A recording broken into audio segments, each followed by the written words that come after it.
You have always figured that being the quiet one in the family was the simplest way to keep the peace. You don't jump into arguments, you don't challenge your relatives' helpful suggestions, and you just retreat to your own space to sidestep any conflict. But then you realize that your need for quiet is being used against you. Your silence isn't a source of peace anymore. It's an open invitation for a manipulative relative to steer your life with guilt and gaslighting. This video is for the empath, the quiet one, the peaceful one that gets drawn into family drama and the red flags that you need to look out for. If that hits a little close to home, you're not alone, and it's definitely not your fault. Quiet people are often seen as easy targets, not because they're weak, but because their silence can be twisted and used against them. Toxic manipulators love it when things are unclear, and your quiet nature can accidentally create the perfect playground for them. So let's get into the 8 silent signals you might be sending that attract these individuals and give them power.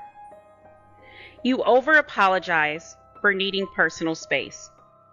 As a quiet person, you need time alone to recharge your batteries. But do you ever hear yourself saying, "I'm so sorry, but I just need an hour to myself"? Apologizing like this sends a clear signal to a manipulator. Your needs are an inconvenience. They learn that they can make you feel guilty for basic self-care, which opens the door for guilt-tripping phrases like, "After everything I do for you, you can't spare time for your family." Number 2, you avoid direct confrontation. When a relative says something that hurts or crosses a line, is your first instinct to go quiet or change the subject to avoid a fight? To a manipulator, that's a green light. It shows them that they can say or do whatever they want with zero consequences. Your silence lets them control the story, and they'll use that to dodge accountability every single time. You're always trying to read unspoken cues. If you're empathetic, you're probably great at sensing the mood in the room. But manipulators can turn that strength against you. They'll give you the silent treatment, knowing you'll drive yourself nuts trying to figure out what you did wrong. That desperate phase for their approval is exactly what they want because it puts them in control without saying a single word. Now you may suppress your emotions to keep the peace. Ever been in a tense family dinner or just swallowed your frustration to stop an argument from starting? When you bottle up your emotions, you're basically rolling out the red carpet for passive-aggressive attacks. A manipulative relative might say, "Fine, I guess. I'll just handle it myself then," knowing you probably won't push back. Over time, this chips away at your self-trust and teaches you that your feelings are less important than theirs. Before we move on to tip 5 through 8, please like this video and comment below if any of this has happened to you before. Number 5, you're always on deck for emotional labor. Are you the person everyone in the family vents to? While it can feel good to be supportive, being constantly available for others without ever getting that support back signals that you can easily be drained.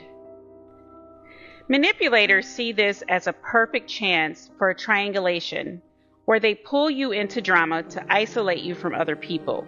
You already doubt your own perceptions. Quiet, thoughtful people tend to spend a lot of time inside their own heads, and that can sometimes lead to self-doubt. This is a vulnerability that gaslighters absolutely love to exploit. So when a family member insists that never happened, you're remembering it wrong, your natural tendency to second-guess yourself makes their manipulation that much more effective. It's a sneaky way that makes you question your own sanity. You feign helplessness to avoid social demands. Sometimes, to get out of a draining social event, you might downplay your skills or energy. But manipulators can flip the script. They will fake their own helplessness to get sympathy and control, putting you in a position where you feel obligated to rescue them, draining your energy even more. So this last one is very draining.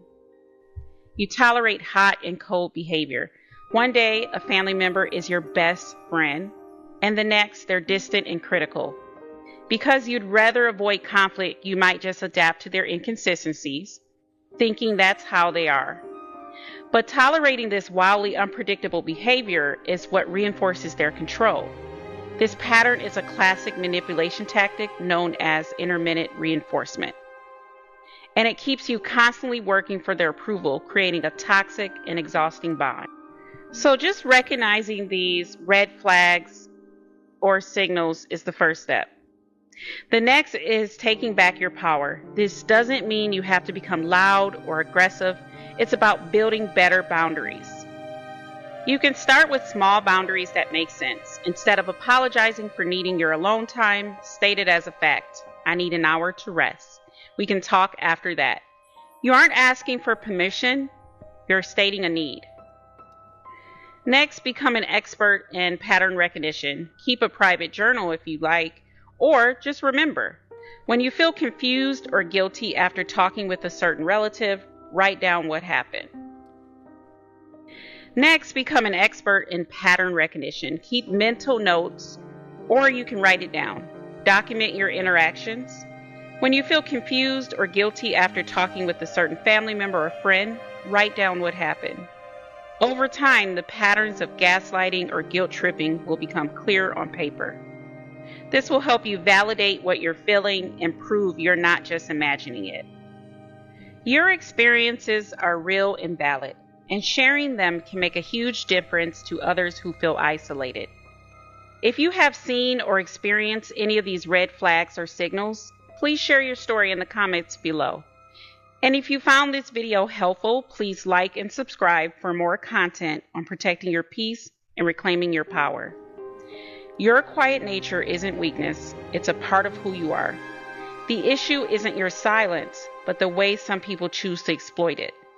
By becoming aware of these silent signals, you can start to turn your vulnerability into a strength.